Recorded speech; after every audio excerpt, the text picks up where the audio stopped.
Hi everyone. Today we're going to work on IXL assignment VTM. Find all the factor pairs of a number.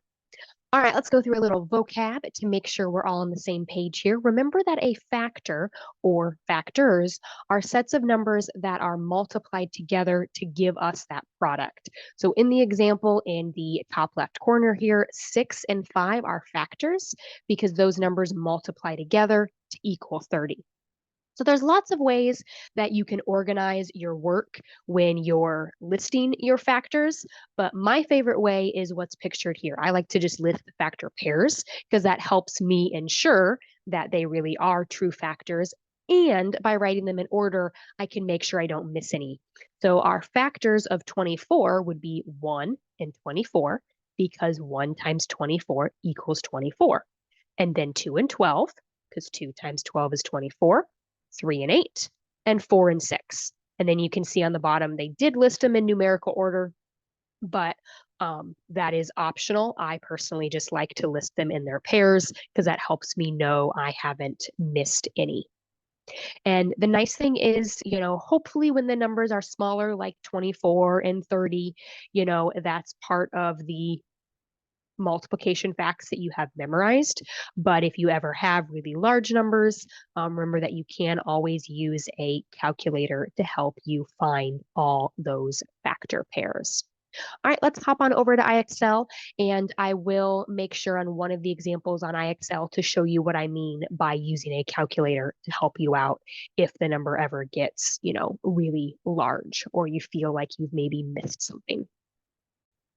All right, here we are on IXL. Reminder that we're working on assignment VTM, find all the factor pairs of a number. So for this problem here, it says find all the factor pairs of 50 and complete the equations. So you can see they've actually set this up to be like I showed you on that last example. So we want the factor pairs of 50, and it says that it's equal to 1 times something. Well, 1 times 50 is 50. So that's what we would type in this box here. And then our next one says 50 is equal to 2 times what?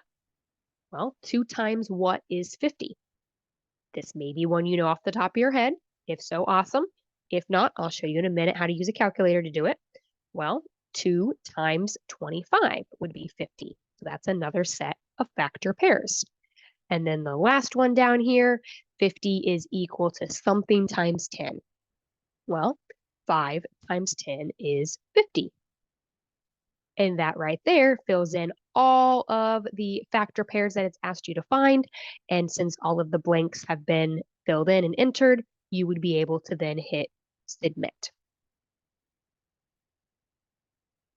All right, on this next one here, I'll pull up and show you how you can use a calculator in a moment. But we are being asked to find the factor pairs of 52. So you could ignore those blanks and do it off to the side yourself if you wish. So you could say, okay, we want to know all our factor pairs of 52. Well, I always start with 1 times 52, which is what would go in this blank here. And then I always check to see if 2 works. So 2 times what? That was a little bit harder to kind of do in my head. Well, remember that multiplication and divisions are opposite. So we could kind of work backwards. We want to say, okay, 2 times what is equal to 52? Well, the inverse of that, the opposite of multiplication is division. So you in your calculator could take 52 and divide that by 2 and get the answer of 26. So 52 divided by 2 is 26, and that would mean 2 times 26 is 52, giving us that factor pair. Then if you're not sure what comes next, you could just take 52 and divide it by 3. And notice that we don't get a whole number, we get a decimal value here. That means we're not going to include this because when we're looking for factor pairs, we're looking for whole numbers only, no decimals or fractions. So 52 is not evenly divisible by 3. There is no factor pair that matches with that. So then we could go down to 4. 4 times what is 52? If you don't know, use that calculator and do the inverse. So 52 divided by 4, and that gives us 13. Now, because of the way this IXL problem is set up, I can see that I found all my factor pairs. I'm done. But if it wasn't set up this way and you needed to keep going to make sure you found all of them, say, all right, now let's see 52 divided by 5. I get a decimal. That doesn't work. Then divide by 6, decimal again. By 7, a decimal again. By 8, a decimal again. 9 is a decimal. 10 is a decimal. 11 is a decimal. Divide it by 12, you get a decimal. And then finally, if you divide it by 13, you get the answer of 4. But we already have that here, as you can see. So once you get basically back up around to the other side, that means you have found all of your factor pairs and you can know without a shadow of a doubt you are in fact done. So here's, so hopefully that example kind of helped see a little bit better how you can 100% do it on your own and how you can use that calculator to assist. So now if we go and take this information and fill in our blanks, 52 is equal to 1 times 52, that's one factor pair. 52 is equal to 2 times 26. That was our second factor pair. And then our last one was 4 and 13. All right, so that example that I just did with you, actually, I'm changing my mind. I'm going to do one more where we use the boxes before we get to that one, because we only did one where I really used the boxes. So at the beginning of this IXL assignment, it obviously always gets a little bit more complex. So at the beginning, you will have half of the boxes filled in for you. So 75 is equal to what times 75? Well, 1 times 75. Then 75 is equal to 3 times what? If you know that off the top of your head, awesome. If not, remember you can either divide by hand or use that calculator and say, okay, the inverse of multiplication is division, so I can do this backwards. 75 divided by 3 is 25. So that means 3 times 25 are both factors. And then 75 is equal to 5 times what? You know that off the top of your head? Awesome.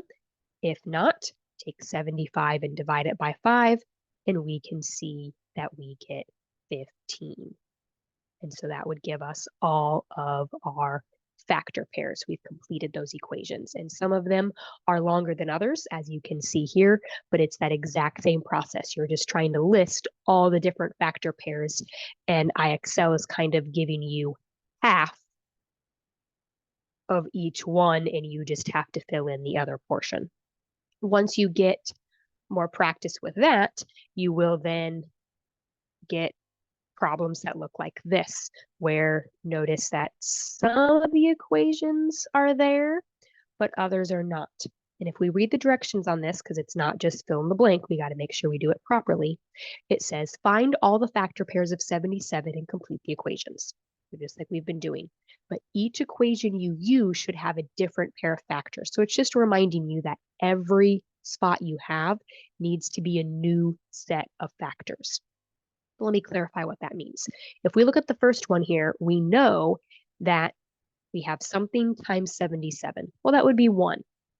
By it telling us that the next set of blanks needs to be a different pair of factors, it's meaning that we can't just write it backwards and say 77 times 1, because that's still equivalent. That's still equal to the first one. Those are the same numbers.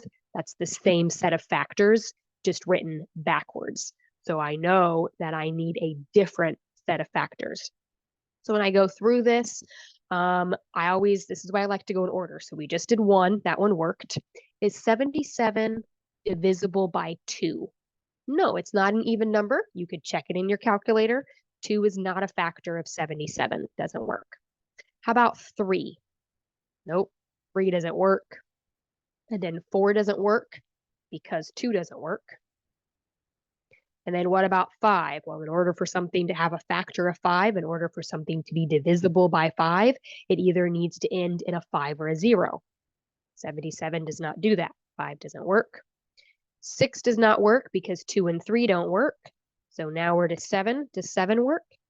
Yeah, 7 times 11. So 7 and 11 would be our second factor pair that exists for this one. All right, when you get to the very highest of the SMART score here, you might see some where they didn't fill any of them in for you.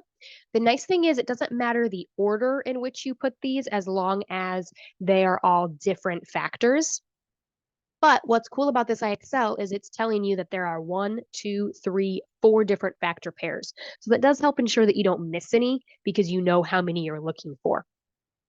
So when I do my factor pairs, I always like to start off at the very beginning and just work my way down and make sure I don't miss anything. So 1 times what is 40?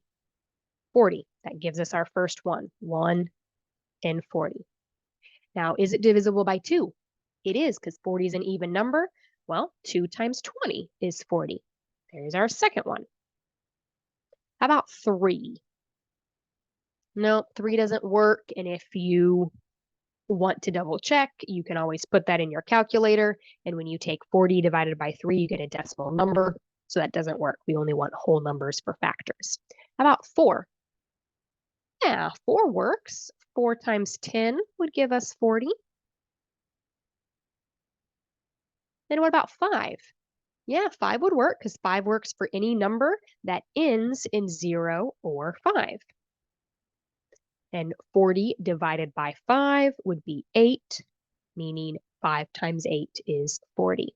And right there, we can see that we're done because we're out of spaces on IXL.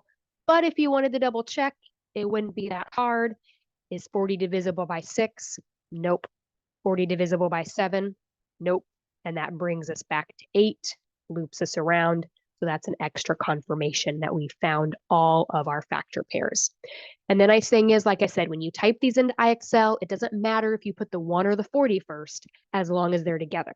And it also doesn't matter, you could put the 5 and the 8 in the very top one, as long as each box has a different set of matching factor pairs, you will be set as correct and you'll be good to go. All right, guys, that is it for our examples. Just a real quick reminder here before I let you all go. IXL itself has an awesome video that you can watch right up here in the corner. So if you'd like to see a few more examples or just hear it from a different perspective, please check out their video. It's a great resource. And then as always, when you're working on IXL, if you get a problem wrong, remember it shows you exactly how to solve it correctly. So look at that. Compare it to what you did so you can learn from that mistake and hopefully not make it again in the future. All right, it's your turn to work on this skill. I know you can do it. Good luck.